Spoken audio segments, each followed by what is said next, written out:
Oh mungkin kan, woi mereka kerja sembarang itu hasilnya tidak bagus itu. Mereka makan uang itu. Itu bukan anak muda yang kreatif, tapi anak muda yang provokatif.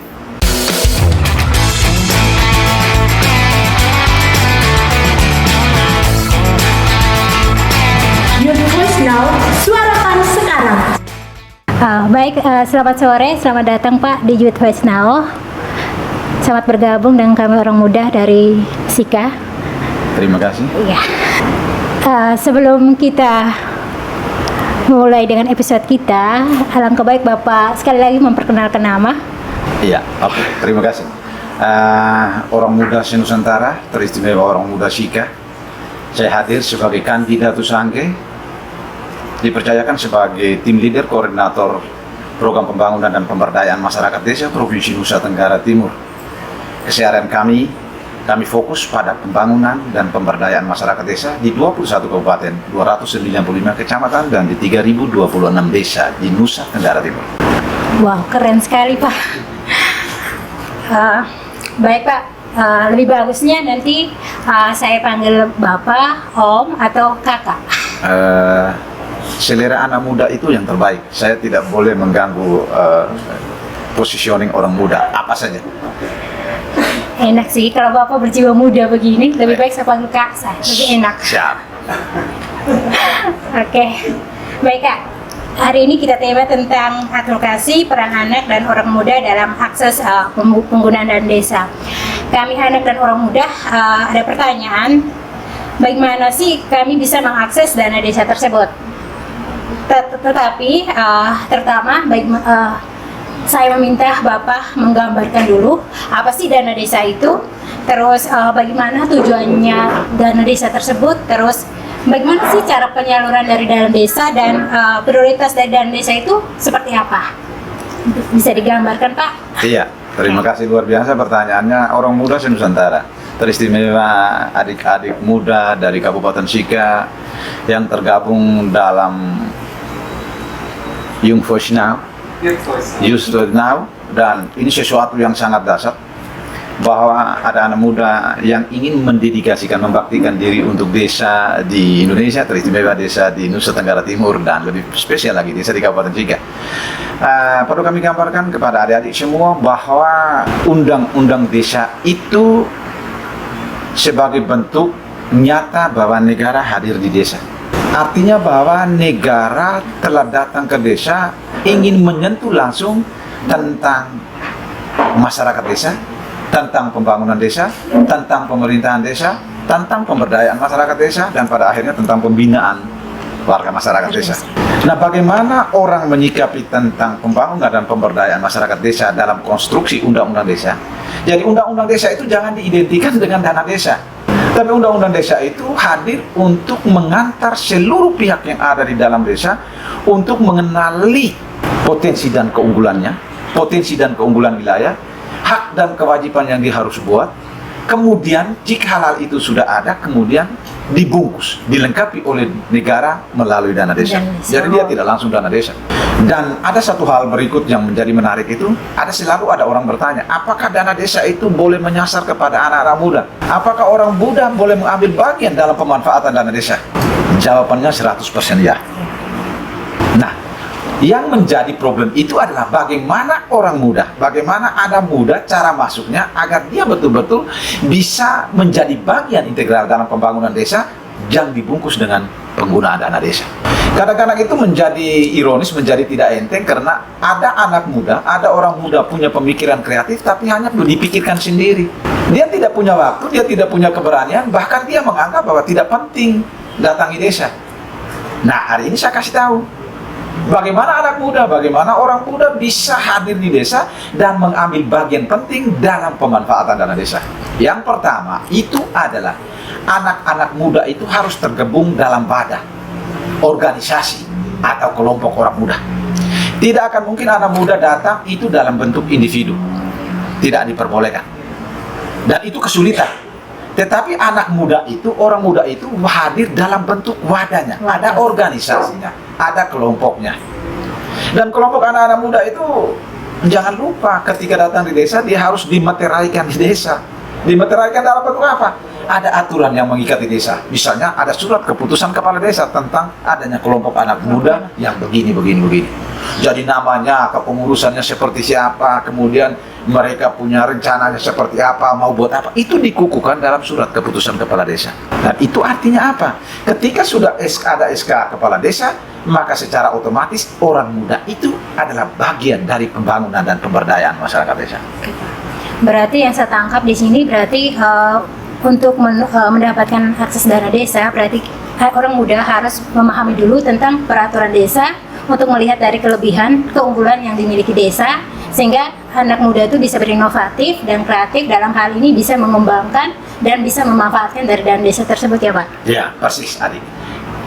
Yang ingin saya sampaikan di sini bahwa ketika teman-teman itu telah memiliki wadah kelompok atau organisasinya, maka teman-teman adik-adik itu harus punya keberanian untuk masuk dalam forum-forum yang melibatkan masyarakat banyak. Banyak orang yang sudah punya kelompok, tapi ketika ada forum musyawarah di tingkat desa, mereka tidak mau datang. Terus kalau tidak mau datang, mau mengharapkan pembiayaan dari mana? Karena apa? Seluruh proses yang ada di tingkat desa itu, yang disebut dengan proses musyawarah desa itu adalah proses di mana untuk menghimpun ide, gagasan, rencana kerja dari siapapun, dari kelompok, dari warga, maupun dari organisasi orang muda untuk memanfaatkan dana desa itu. Caranya itu apa? Masuk melalui forum musyawarah yang ada di tingkat desa. Baik Pak, menarik dari pernyataan Bapak bahwa forum orang muda bisa masuk ke dalam anggaran dana desa dengan musrembang des, tapi kenyataan di sini saya bertanya, namun kenyataannya kebanyakan ketika saat musrembang des, kebanyakan anak atau orang muda tidak diundang. Ya. Itu yang permasalahannya, Ya. sehingga kami anak dan orang muda ini tidak tahu. Ya.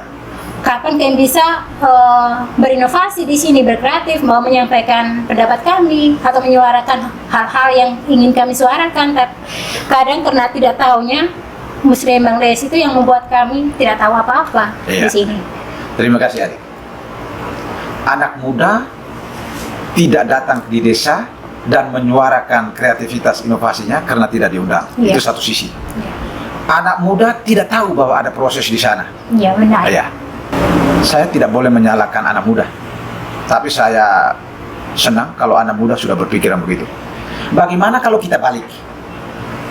Anak muda yang ingin berinovasi ke desa jangan menunggu undangan. Anak muda yang datang ke desa jangan menunggu diberitahu. Tetapi anak muda itu secara pribadi, secara kelompok menghadirkan dirinya pada setiap kesempatan bagi desa. Itu baru hebat. Tetapi kalau menunggu undangan baru datang, kemudian pertanyaannya, anak muda itu ada di mana? Jadi bagaimana masuk dan bisa mengakses dana desa itu hanya ada satu cara, yaitu kita harus bersama orang desa. Datangi desa bersama orang desa. Tetapi ketika kita ada di luar, maka kita bukan bagian dari desa. Kita harus masuk bersama masyarakat desa, bersama orang desa.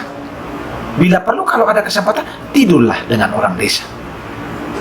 Rasakan apa yang dirasakan oleh orang desa. Tetapi ketika ada di luar, itu kita adalah turis. Menjadikan desa itu sebagai tempat ketika kita butuh. Tidak demikian. Tapi orang desa harus menjiwai betul desa itu dengan datangi desa, hidup dengan mereka, belajar bersama dengan mereka, tidur dengan mereka, dan bagaimana memobilisasi diri pikiran kita itu agar masuk menjadi bagian dari pemikiran orang desa. Itu yang saya mau. Tetapi kalau adik-adik berpikir bahwa kami tunggu undangannya, itu akan kesulitan. Kami tidak diberitahu. Kami datang pun kadang-kadang orang tidak dengar. Kalau ada 100 orang muda datang satu desa dan 100 orang muda ingin berbicara, itu maka heboh. Terus orang lain mau bicara kapan? Kalian sudah 100. Nah, ada caranya. Orang muda yang tergabung dalam kelompok dalam wadah itu melalui perwakilan orang mudanya bahwa ini loh menyampaikan kepada pemerintah desa dalam forum, ini loh persoalan kami, ini loh persoalan desa ini loh kebutuhan kita, inilah kebutuhan masyarakat desa. Tetapi jangan membawa diri pribadi orang mudanya, tapi membawa diri tentang desa dan kebutuhannya.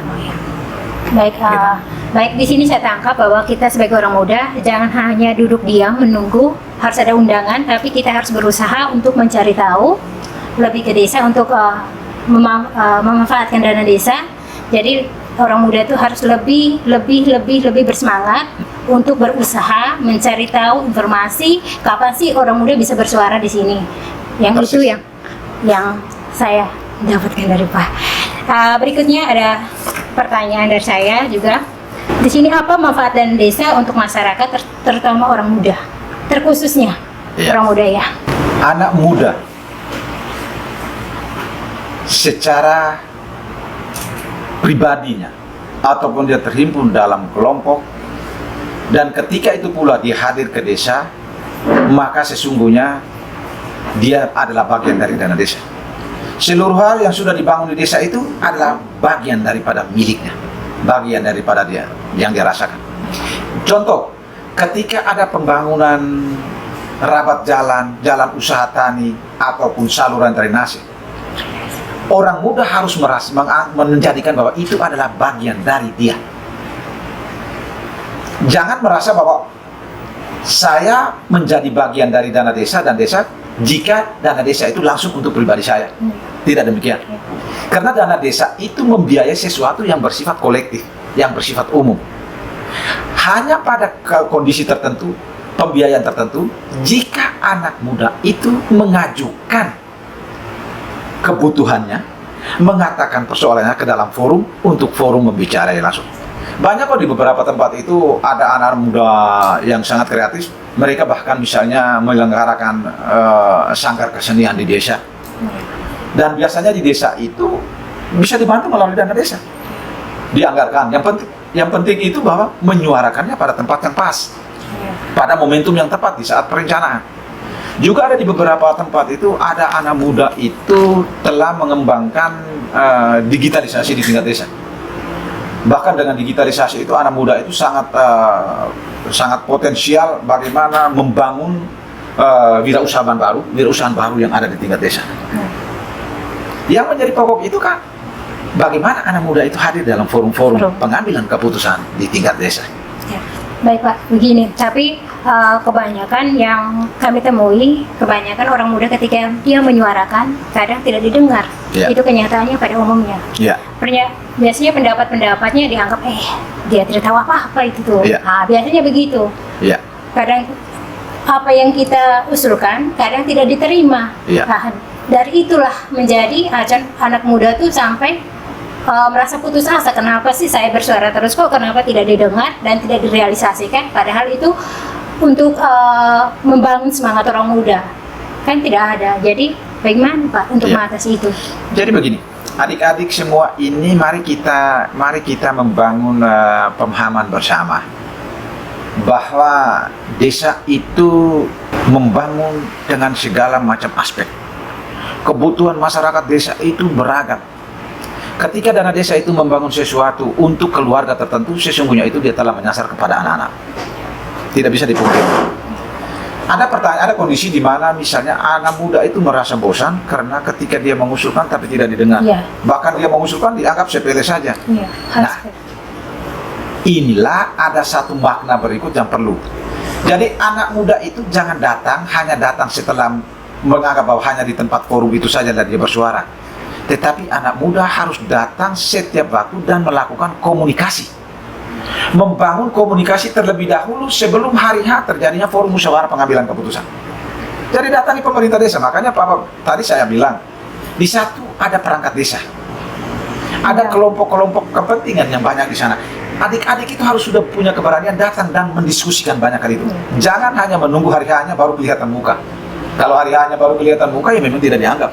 Tetapi ketika anak muda itu melebur diri menjadi satu dalam keseharian pemerintahan desa, maka otomatis pasti didengar. Dan itu sudah banyak buktinya. Saya kasih contoh. Di beberapa tempat itu bahkan bukan anak muda, bahkan kaum disabilitas. Disabilitas pada periode-periode awal mereka mempersoalkan kenapa kami ini seolah-olah bukan warga desa. Kenapa kami punya kebutuhan itu tidak diakomodir. Saya ajak seperti ini. Yang tahu tentang kebutuhan kaum disabilitas itu adalah kaum disabilitas. Dan bagaimana kebutuhan kaum disabilitas itu bisa mendapatkan akses pembiayaan dari dana desa, hanya mereka datang di forum itu. Dan ternyata mereka hadir, mereka forum, dan mereka bersuara terus. Bahkan kita bentuklah satu forum namanya Forum Kaum Disabilitas. Ya. Jadi proses sebelum final itu, kaum disabilitas itu sudah bertemu lebih dulu, membangun komunikasi lebih dulu, bahkan mereka membentuk satu musyawarah lebih dulu. Nah, anak muda juga harus berani seperti itu. Jangan serta-merta pada saatnya forum baru kemudian dia datang. Itu kan pasti, kalaupun diakomodir, itu biasanya menjadi waktu berikut. Pasti harus ditunda dulu.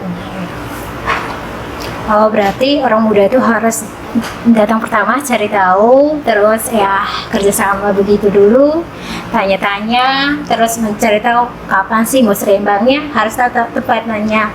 Biasanya musrembang itu diadakan pada bulan berapa begitu, supaya anak-anak muda itu bisa berpartisipasi langsung dalam musrembang tersebut dan Persis, bisa Adi. menyuarakannya. Oke. Persis, Adi, slogannya itu sendiri begini: datanglah ke desa, hiduplah dengan orang desa, belajar bersama orang desa, makan minum bersama orang desa. Cukup. Karena di sana itulah tempat kita untuk menemukan jati diri, tempat kita belajar bersama, dan kemudian tempat kita untuk melakukan kreasi atas rencana atau inovasi yang kita punya. Itu hanya bisa terjadi di sana. Tapi kalau misalnya tiba-tiba saja baru muncul, kemudian apalagi datang dengan gaya anak mudanya terlalu berlebihan, menggunakan pola komunikasi yang juga karena anak mudaannya yang sangat dominan, bla bla bla begini, ya kadang-kadang ada kepala desa yang senyum-senyum saja, tapi belum tentu diakomodir. Nah, tapi itu biasa.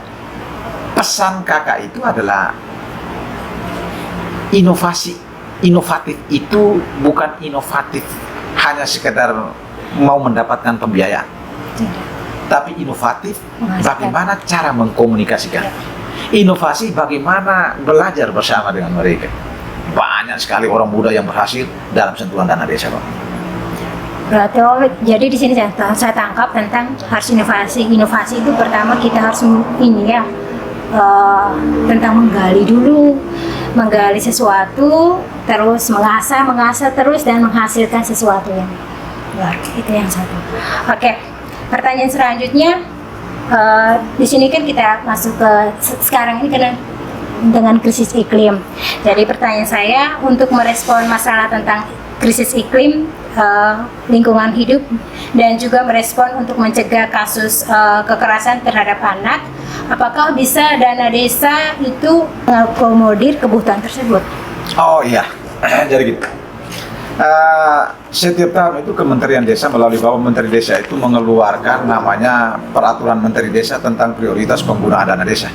Sejak tahun 2021, dalam rangka menjawab kebutuhan sesuai dengan kesepakatan dunia tentang pembangunan yang berkelanjutan, maka Kementerian Desa itu telah mengeluarkan satu dokumen penting dalam hubungan dengan pembangunan pemberdayaan masyarakat desa. Itu adalah pembangunan yang berkelanjutan di desa, yang bahasa bagusnya orang sebut dengan SDGs Desa. SDGs Desa itu sebuah rumah besar yang memiliki 18 goal, dengan jargon utamanya itu adalah no one left behind. Tidak boleh ada satupun yang tertinggal. Terhadap tujuan pertama sampai dengan tujuan 18 itu mengakomodir tentang satu. Yang pertama itu bagaimana tidak boleh ada kemiskinan di desa. Bagaimana tidak boleh ada kelaparan di tingkat desa. Bagaimana desa sehat dan jangan sejahtera. Bagaimana desa dengan tingkat pendidikan, kualitas pendidikan yang baik, dan seterusnya sampai pada tujuan yang ke-18. Nah, positioning orang muda, anak muda, dan bagaimana keterkaitan dengan dana desa, sebetulnya ada tujuan yang ke-14, tujuan yang ke-16, dan tujuan ke-18. Itu telah mengcover semua. Jadi bagaimana tingkat pendidikan tujuan yang ke-4, 16, 14, 16, dan 18 itu telah tercover dengan kuat melalui SDGs Desa. Dan itu tidak ada alasan desa untuk melakukan pembiaran. Selama ada ketersediaan dana yang cukup dan kemudian itu menjadi prioritas atau kebutuhan warga masyarakat, maka syaratnya itu adalah desa wajib melakukan pembiayaan. Kenapa? Itu masuk dalam tujuan untuk mencapai target nasional maupun target dunia. Dan ini memang tidak main-main. Dan sekarang ini sudah terbukti dengan sangat kuat. bagaimana peningkatan kualitas hidup dan kesehatan masyarakat itu telah dibangun Polindes, Posyandu, Poskesdes, itu sudah sangat banyak. Bagaimana tempat berobat di tingkat desa itu sudah sangat banyak dibangun. Dibangunnya mulai TK, PAUD, adanya pembiayaan terhadap untuk honor guru dan segala itu sudah sangat banyak dibangun. Bagaimana peningkatan kualitas hidup masyarakat melalui penyediaan air minum bersih, itu sudah dibangun dengan sangat kuat. Kemudian yang paling sekarang terpopuler itu bagaimana penataan kelembagaan desa dan budaya yang adaptif. Jadi kami itu Kementerian Desa itu sangat berharap orang muda itu jangan meninggalkan budaya. Tetapi bagaimana budaya itu dibuat, ditingkatkan, dikembangkan, mengikuti dengan sesuai perkembangan zaman. Tapi jangan sekali-kali menghilangkan akar budaya itu. Ini sementara sangat kuat dan itu menjadi tujuan yang ke-18 dalam SDGs Desa. Berarti yang saya tangkap di sini bahwa peluang orang muda itu pada goals ke-14, 16, dan 18. Dalam konstruksi pembiayaan dana desa itu mulai 14, 16, 18, bahkan seluruh tujuan yang ada di dalam 18 itu bisa menyasar orang muda. Mari kita contoh. Misalnya tujuan pertama itu desa tanpa kemiskinan. Apakah itu hanya untuk tanggung jawab orang tua? Atau apakah orang muda juga harus terlibat bagaimana menjadikan desa itu tidak ada lagi kemiskinan? Ingat, kemiskinan itu bukan tanggung jawab orang tua. Tapi kemiskinan itu justru sekarang itu mau diletakkan bagi orang muda bagaimana bertanggung jawab agar desa itu tidak miskin. Jadi jangan ketika ada orang yang susah di sana, orang muda menjadi penonton. Jadi seluruh tujuan itu harus menjadi bagian tanggung jawab orang muda, apalagi orang muda yang punya kreatif. Ketika orang muda menciptakan satu ruang kerja yang inovatif dan menimbulkan penghasilan baru, maka otomatis orang muda itu telah membantu warga masyarakat desa agar tidak terjadi kemiskinan, agar tidak terjadi kelaparan, agar orang muda itu ternyata meningkatkan tingkat pendidikan yang lebih berkualitas.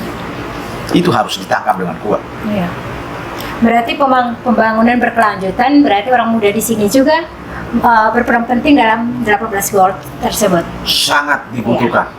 Sangat dibutuhkan bagaimana kehadiran orang muda untuk bersama seluruh warga masyarakat desa, untuk bersama pemerintahan desa, bagaimana mencapai target-target sesuai dengan SDGs desa. Baik, ini dari pertanyaan ke Dimas. Dia bertanya bagaimana tentang pemeliharaan lingkungan, misalnya penanaman pohon pada mata air. Di sini apakah ada biaya dana desa? Iya. Apa bisa diprioritaskan atau tidak? Masuk ke dalam dana desa atau tidak? Iya. Terima kasih, ini pertanyaan yang luar biasa. Saya ingin menyampaikan dengan tuntas di sini bahwa setiap tahun itu Kementerian Desa mengeluarkan Permendes. Dan di dalam Permendes itu sangat bertalian dengan bagaimana penciptaan lingkungan sosial yang betul-betul menjamin adanya keberlanjutan dan pemeliharaan lingkungan. Sekarang kalau kita lihat di SDGs yang ke-13 itu bagaimana penciptaan lingkungan yang bersih. Nah, ada beberapa instrumen yang dilekatkan di dalamnya. Misalnya, bagaimana desa harus ketika ada di daerah-daerah mata air perlu dilakukan reboisasi, perlu dilakukan penanaman ulang. Bahkan ada daerah tertentu yang gundul dan rawan longsor, itu perlu dilakukan perhutanan kembali. Itu menjadi salah satu tujuan yang ada di dalam SDGs desa.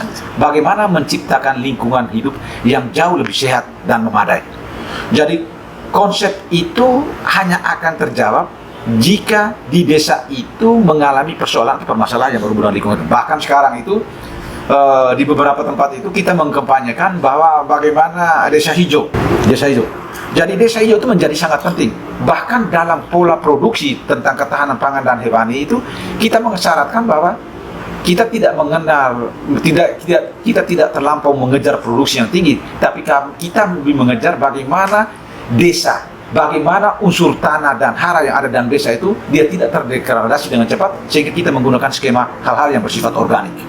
Itu di beberapa tempat itu misalnya penggunaan yang inorganik itu sudah tidak lagi, tetapi menggunakan yang organik. Baik Pak, dari pertanyaan tadi apakah dengan pengadaan realisasi penanaman itu maksudnya dia bisa masuk ke dana desa atau bukan sih? Pertanyaannya. Iya. Jadi justru itu adalah masuk dalam pembiayaan desa. Dan itu menjadi tanggung jawab semua pihak untuk menggunakan dana desa. Jadi ingat, dana desa itu bukan milik kepala desa. Adik-adik harus paham itu. Dana desa itu adalah milik warga masyarakat yang ada dalam desa. Hanya hak pengelolaannya oleh pemerintah desa. Tetapi tentang penggunaan, pemanfaatan, mau seperti apa itu menjadi bagian penting dari masyarakat desa, termasuk kepentingannya, kebutuhannya anak-anak muda. Pak, dari gambaran, saya menggambarkan dulu dari pertanyaan Kak Heri. Di sini dia menyatakan bahwa BUMDes anak muda, BUMDes orang tua. Di sini pertanyaannya, mengapa sih harus orang tua yang menjalankan? Kenapa tidak orang muda? Terus apa yang harus dilakukan orang muda untuk bisa dipercaya begitu, diyakinkan? Iya, jadi gini, mari kita luruskan dulu tentang pengorganisasian dan tata kepengurusan di tingkat BUMDes. Kita sepakat dulu, BUMDes itu adalah lokomotif ekonomi baru di desa. Dan dia tidak pernah memilah orang tua, orang muda, anak-anak. Yang ada itu adalah setiap warga desa yang memiliki kesempatan, yang memiliki kemampuan, yang memiliki rencana besar untuk mengembangkan ekonomi di tingkat desa, maka dia boleh tercover di dalam BUMDes. Nah, mari kita lihat secara pengorganisasian. Pengorganisasian mulai dari kepengurusan itu dipilih dan disahkan dalam forum musyawarah desa. Kenapa selama ini di beberapa tempat itu ada orang tua yang dipilih menjadi pengurus BUMDes? Jadi seolah-olah terkesan bahwa BUMDes itu miliknya orang tua. Tetapi juga di banyak tempat justru sekarang itu berbalik. Banyak BUMDes itu dikelola kepengurusannya oleh orang muda. Salah satu persyaratan dasar itu, orang yang mau menjadi pengurus BUMDes itu adalah orang yang hadir pada saat forum pemilihan dan forum penetapan pengurus BUMDes. Ada orang muda yang hanya pada saat mau pemilihan itu dia tidak mau, dia tidak datang, ya tidak dipilih, sehingga muncullah orang-orang lain. Tetapi ada beberapa tempat itu justru diajak oleh orang tua, bahkan diajak oleh rekan sejawatnya, dan mereka menjadi pengurus BUMDes yang luar biasa. Jadi dia tidak pernah memilah. Tetapi orang yang mau mendedikasikan dirinya dengan total di desa untuk pembangunan dan pengembangan BUMDes sebagai lokomotif ekonomi desa, maka dia boleh menjadi pengurus BUMDes. Itu yang pertama. Kemudian yang kedua, bagaimana mengkreasikan agar pola hubungan antara BUMDes dan kelompok orang muda yang ada di luar BUMDes. Nah, inilah yang perlu saya sampaikan kepada teman-teman. BUMDes itu secara kelembagaan ekonomi dia tidak bisa berdiri sendiri, tetapi dia harus mengembangkan unit usaha. Nah, unit usaha itu menjadi hal yang menarik untuk menjadi ruang masuknya orang muda. Jadi ketika misalnya BUMDes itu ingin mengembangkan ruang, misalnya pengembangan ekonomi desa di bidang digitalisasi, maka dia harus menggandeng orang muda yang memiliki kemampuan atau pemahaman tentang digitalisasi. Apakah itu dalam bentuk individu, dia masuk dalam pengurusan, atau mereka itu dalam kelompok kecil. Nah, kelompok-kelompok itu di-include dalam unit usaha, sehingga menjadi bagian integral daripada BUMDes. Jadi justru sangat sekarang itu yang kita harapkan itu adalah orang muda mau melibatkan diri menjadi bagian penting dalam struktur maupun dalam unit usaha yang berhubungan dengan BUMDes itu sendiri. Saya mengajak adik-adik semua harus punya keberanian dan harus mau untuk bergabung dengan BUMDes. Berarti orang tua dengan orang muda tidak dibandingkan, tapi seharusnya orang muda lebih percaya diri, meyakinkan diri bahwa dia juga bisa seperti orang tua. Iya, dan memang di BUMDes itu tidak melakukan dikotomi atau pembagian antara tua dan muda, tetapi setiap pribadi di desa itu yang mau mengembangkan diri, yang mau membantu masyarakat dan mau membangun desa itu, maka dia boleh menjadi pengurus, bahkan dia boleh mengembangkan unit usaha apapun. Berarti di sini kembali lagi orang muda harus berinovatif. Iya, mau setelah berinovasi, setelah punya rencana besar, maka dia harus melebur diri dalam kelembagaan itu. Nah, selanjutnya ada pertanyaan dari teman saya Marton. Di sini dia bertanya, dia menyatakan ada pernyataan yang menyatakan bahwa desa membutuhkan anak muda untuk mengkawal dana desa dan membangun desa. Pertanyaannya, bagaimana cara orang muda mengkawal dana desa ini? Strateginya seperti apa dan apa yang perlu dilakukan oleh orang muda? Oh, luar biasa, ini pertanyaan yang menarik ini ya. Ini saya menangkap bahwa ini anak muda ingin mau ke desa ini. Saya senang sekali. Jadi saya sudah bilang dari tadi, desa itu milik semua warga desa, termasuk orang muda. Itu artinya bahwa orang muda itu jangan bersifat hanya menonton. Bagaimana orang muda mampu, orang muda bisa, orang muda dapat, orang muda mau mengawal dana desa. Yang pertama itu datangi desa. Setelah ada di desa, bersama orang desa untuk melakukan sesuatu. Jangan orang desa yang lain sementara bekerja A, B, C, tapi bapak ibu, adik-adik muda itu lebih baik duduk di rumahnya dan main HP. Itu dia bukan mengawal, tapi itu dia menonton. Jadi cara mengawal dana desa itu yang pertama itu libatkan diri dalam seluruh aktivitas yang berhubungan dengan desa. Dan kemudian ketika Anda melibatkan diri, jangan terlampau pagi menuntut saya dibayar berapa. Kan anak muda kan begitu. Saya tidak dibayar, saya tidak mau. Tetapi saya perlu tahu di sini bahwa ada pekerjaan-pekerjaan tertentu di dalam bentuk program padat karya tunai di desa. Maka itu setiap orang yang bekerja dalam pelaksanaan kegiatan yang ada di desa yang berbasis pada padat karya tunai itu pasti dibayar. Tapi tidak banyak orang yang anak muda yang terlibat di sana. Mereka bilang, kotor lah. Contoh pembukaan jalan, misalnya pembangunan saluran, banyak anak muda yang tidak tahu, tidak mau. Karena mereka patenting, kami kan anak pelajar. Saya kan baru habis kuliah. Coba kalau dia menyatakan diri bahwa saya tidak terlalu menempatkan gengsi ini di depan, tapi saya datang dan ingin bersama, ingin menyatu, ingin melebur dengan mereka. Pasti itu luar biasa. Itu salah satu bentuk bagaimana anak muda itu mengawal dana desa. Sekaligus memanfaatkan dana desa, bukan mengawal saja. Ada satu hal menarik ke depan yang kita sementara kreasikan itu adalah bagaimana anak muda itu menghimpun warga masyarakat yang peduli terhadap pembangunan desa. Ini yang penting, Pak. Ini yang penting, adik-adik. Jangan orang sementara kerja, kita duduk diam. Kita tidak mau peduli. Setelah pekerjaan selesai, baru orang muda mulai omongkan, woi mereka kerja sembarang itu hasilnya tidak bagus itu. Mereka makan uang itu. Itu bukan anak muda yang kreatif, tapi anak muda yang provokatif. Memprovokasi sesuatu untuk pembangunan, pemberdayaan, untuk kepentingan masyarakat, itu baik. Tapi ketika Anda tidak pernah terlibat dalam setiap proses pelaksanaan kegiatan, baru Anda mengatakan datang dan hanya menjadi seorang penilai atau seorang auditor, itu kurang bagus bagi orang muda. Nah, itulah bentuk-bentuk yang harus adik-adik muda. Jadi, mengawal itu hadir bersama mereka, melaksanakan aktivitas bersama mereka, dan kemudian nikmati bersama mereka. Itu bentuk pengawalan. Manakala Anda belum puas dengan itu, adik-adik itu bisa membentuk kelompok masyarakat peduli desa.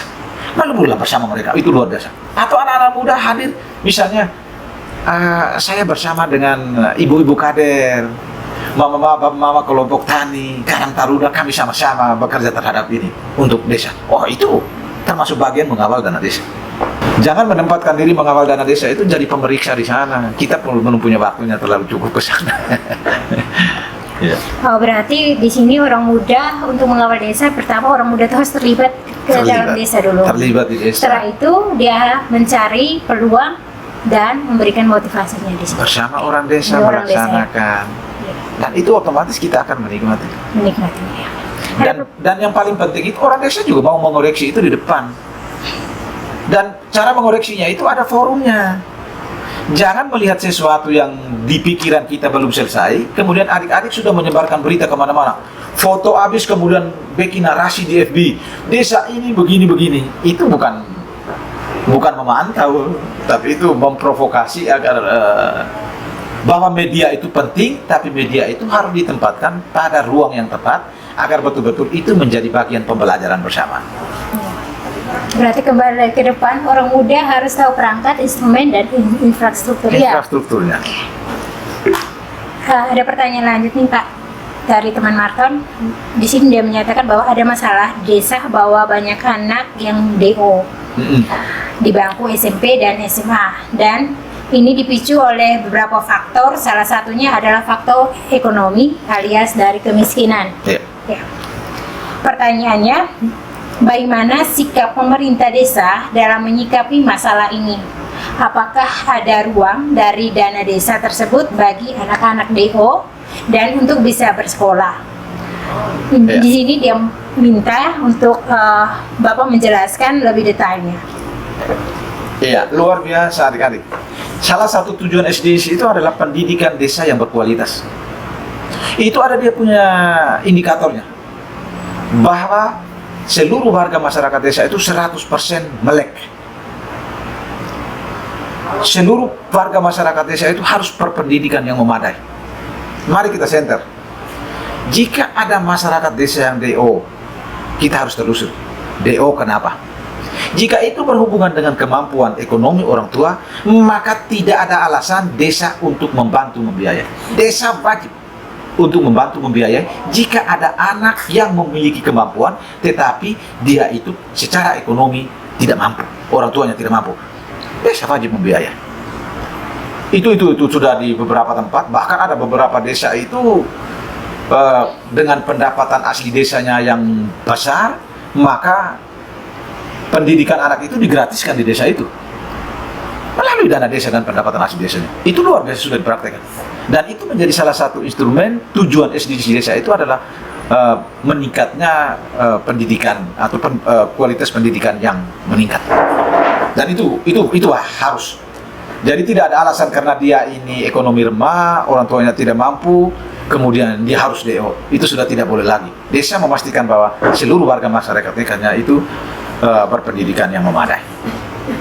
Berarti di sini dari faktor kemiskinan terus pendidikan ini termasuk dalam pembangunan desa, pembangunan berkelanjutan atau SDG lebih kenanya sampai di situ. Baik Pak,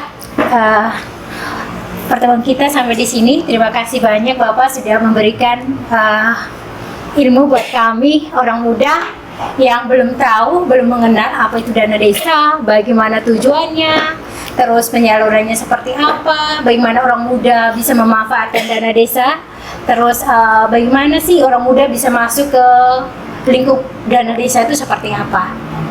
Iya, Ya. Oke, terima kasih adik.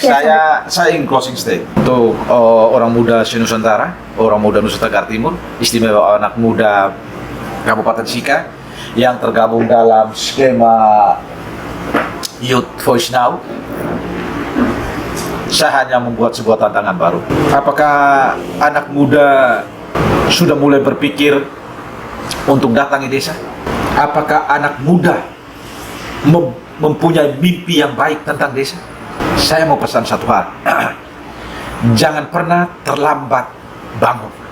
Anak muda harus mulai lebih pagi untuk menyatakan diri bahwa kita adalah generasi penerus bangsa. Menjadi generasi penerus bangsa itu tidak cukup hanya punya waktu menunggu, tetapi datang dan meleburlah bersama seluruh warga masyarakat di desa. Desa itu tanah air kita. Desa itu bukan sekadar tempat ayah dan bunda, tapi desa itu tentang kita. Anak muda, hadirlah di desa, berkreasilah di desa, dan berinovasi dari desa. Karena apa? Di desa itu adalah pusat pembelajaran hidup yang sangat jauh lebih bermakna. Jadikan desa sebagai rumah baru. Orang muda boleh tinggal di desa, tapi orang muda punya pemikiran tentang kota, bahkan kota besar. Terima kasih orang muda Nusantara, orang muda Nusa Tenggara Timur, dan orang muda Kabupaten Sika. Terima kasih kepada Friend dalam produknya yang sangat spesial untuk anak muda Nusantara. Terima kasih dan selamat sore. Terima kasih Pak. Hidup anak muda. Youth Voice Now, suarakan sekarang.